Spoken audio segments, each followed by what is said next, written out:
All right, the Aggies have a retention problem. Don't do that thing. Don't get bent out of shape yet. Hear me out. The Aggies have a retention problem. Next, why do the Aggies have a retention problem? Next, how can the Aggies solve their retention problem? It's been a weird few years for Texas A&M Athletics, Inc., to say the least. When they get it right, and they have to a degree, it comes apart. When they get it wrong, it's a dumpster fire. Some of that is their own fault, and a lot of it's not their fault. But either way, it hurts. The retention problem really has to hurt. The answers I'm going to provide, why I think they have a retention problem, is really going to hurt, but there is a fix. So think about this for Texas A&M. The Jimbo Fisher contract extension, then a $75, $80 million, whatever the amount was, the $75 million buyout was embarrassing, and it still is. But A&M, here's the upside to that. A&M wants to win so badly, they were willing to pay him anything to go away. They owned the terrible mistake. They owned it pretty quickly, and they want so badly to win. They were able to come up with $75 million to have that guy just get lost. Then, see, that was a committed move. That was, I guess you could say, a smart move. But then they turned to a guy from Duke. The Mike Elko thing, and I think it's really important with everything I'm about to talk about, but the Mike Elko thing at A&M, it might still work. It might. But it was far from attention-getting, and they melted down late in the year. There's a branding problem at A&M. You're going to get mad. Aggies are going to get mad that I say that, but there's a branding problem. And he's not helping. Mike Elko's not helping. So just when they get it right in baseball, when they really get it right in baseball, they get beat in the championship game. The guy leaves within, 24 to 48 hours after the championship game. So Texas poaches their baseball coach, which was a total embarrassment for them. And they did nothing wrong. I mean, that's not A&M's fault. Now they've got Buzz Williams, who has got A&M to a respectable place in basketball. The measurement, the obsession with A&M is always about Texas. They've been better than Texas in basketball. He's done, I think most people would admit, a good job. So he takes him to the NCAA tournament. It's a quick flame out, but either way, it's a competitive team in the best league there is. And then he's openly campaigning. I mean, the dude is all but directing people to his LinkedIn page to hire him away. And he's campaigning for the Maryland head coaching job, and it's a bad look, and it had to sting. And he gets the Maryland coaching job, and he's out, gone. That has to sting. The message is pretty clear, and it has to hurt. On multiple levels, it has to hurt. Here's the thing. I mean, this is now pretty clear, isn't it? Texas A&M isn't the ultimate coaching destination. It's a bridge. It's a bridge. A&M is Texas Tech. That's the branding issue. Now they're gonna flip out. You're gonna flip out and say, "Oh, you jackass Texas guy." I'm just telling you, it's a difficult thing to fix, but you really have you are a bridge. Coach wins and gets out for a better deal or a better place as soon as possible. That's the way it's been working. And so they have to be asking themselves, what exactly are we doing wrong? And the answer, I think, to be fair, is not really much. I don't think they're doing that many things wrong. I think that's what makes it more difficult, and it might make it sting even more. If there was a quick fix to the branding problem, to the retention problem, the retention problem is because of the branding problem, but they probably would want to hear there's a quick fix, and there's not. And that's going to hurt even more. So think about the scorecard for them the last few years at A&M.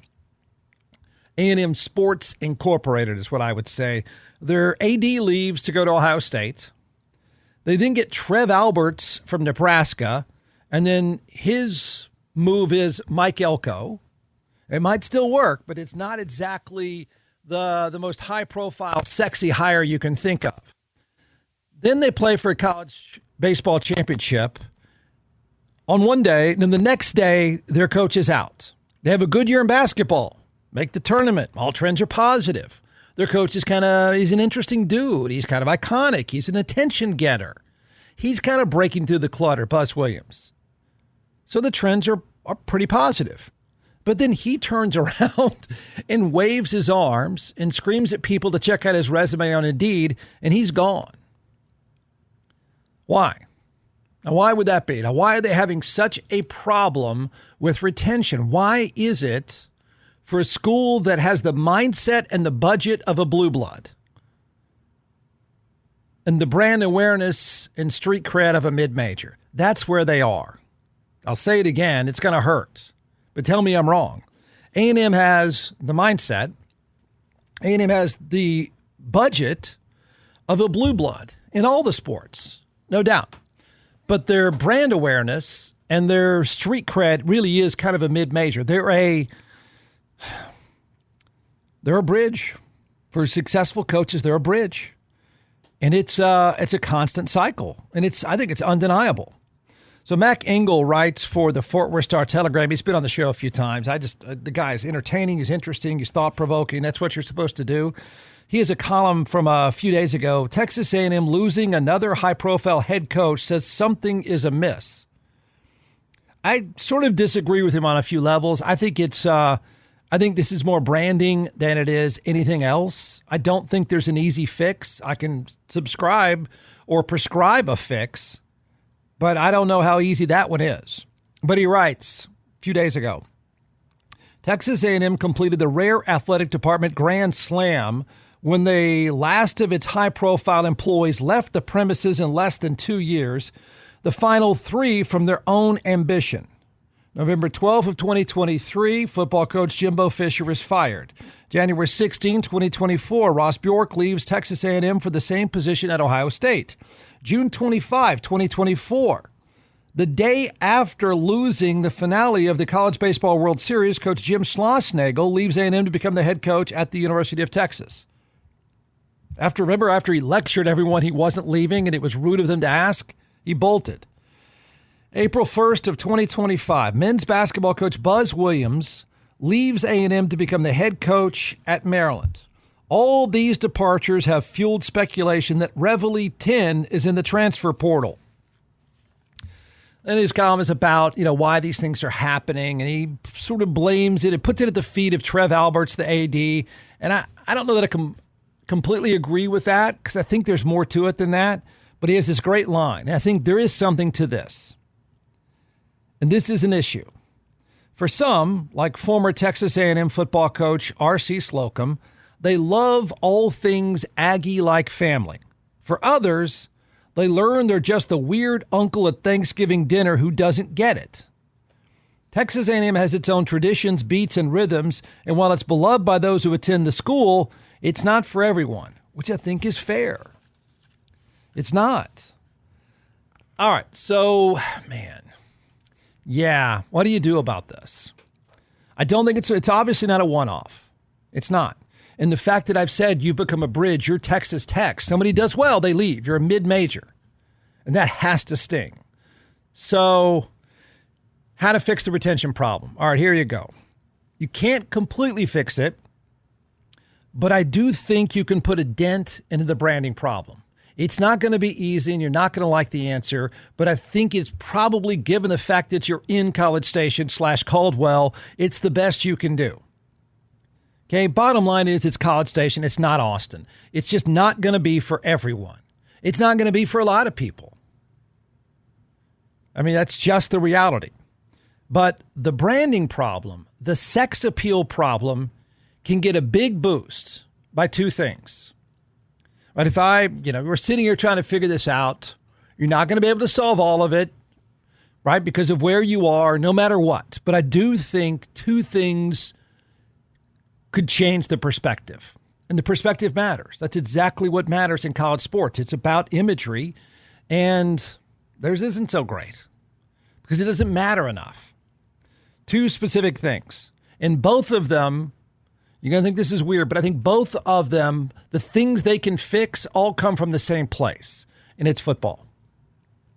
I think winning in football, winning in the SEC, helps everything about the school. I think it helps everything about the image. I think it helps everything about the other sports. It just cuts through the clutter.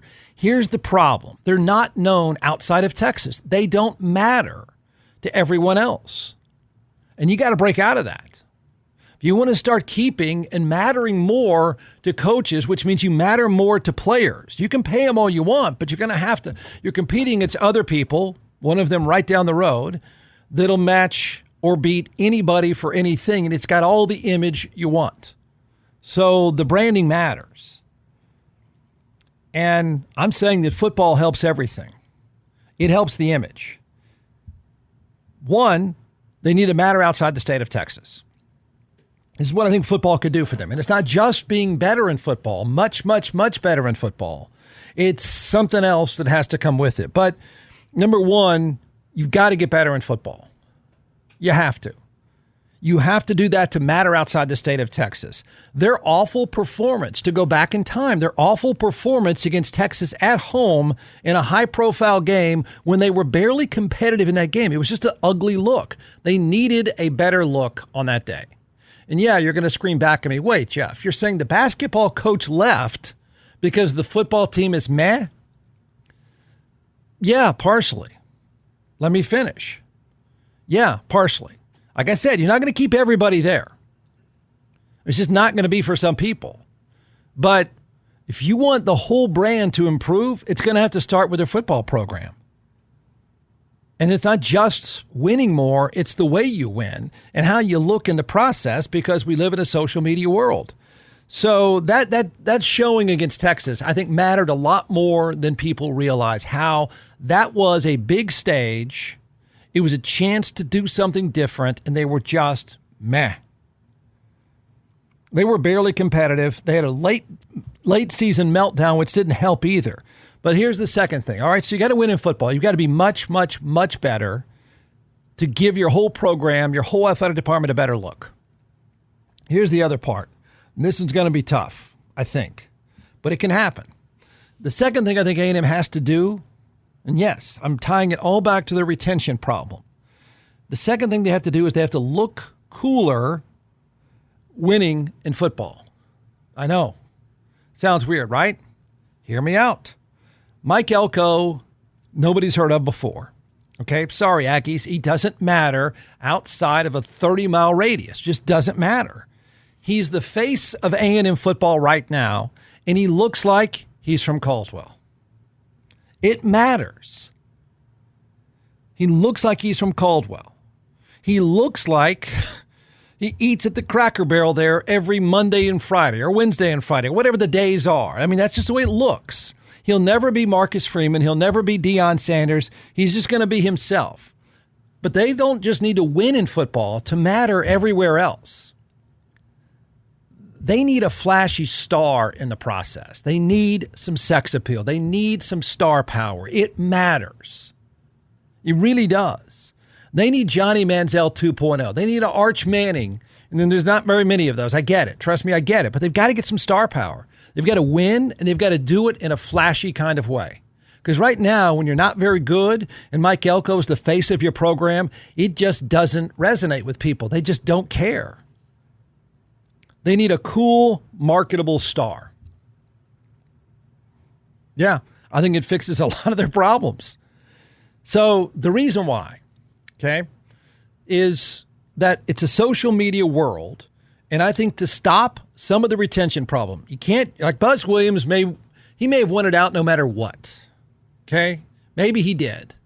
But the next coach is going to find the whole place, the sales pitch, much easier if there's a cool factor that comes with football. If they break through the clutter, to stop the retention problem, to stop the exit from Caldwell, a successful football influencer and a successful football program makes a huge bit of difference. You can't, I know Mac Engel blamed it all on Trev Alberts, and he should have done, could have done this, could have done that. I don't know. I don't really know. He can't. It's in Caldwell. What do you want them to do? And that's a source of pride. But to matter elsewhere, all this other stuff matters. You got to get some attention. You got to break through. And the only way to break through is football. And the easiest way to break through in football is have star power. They're 0 for 1 in that category. Well, actually 0 for 2. Mike Elko didn't do it. And number 2, Mike Elko's team fell apart and lost in the biggest game and looked terrible in the process of doing it. I know I'm not telling people anything they probably don't already know. You'd like to win in football. You'd like some stars. I get it. I'm just saying that this branding issue, it's just a bridge. I think getting some attention, some cool attention, some street cred goes a long way to fixing that problem.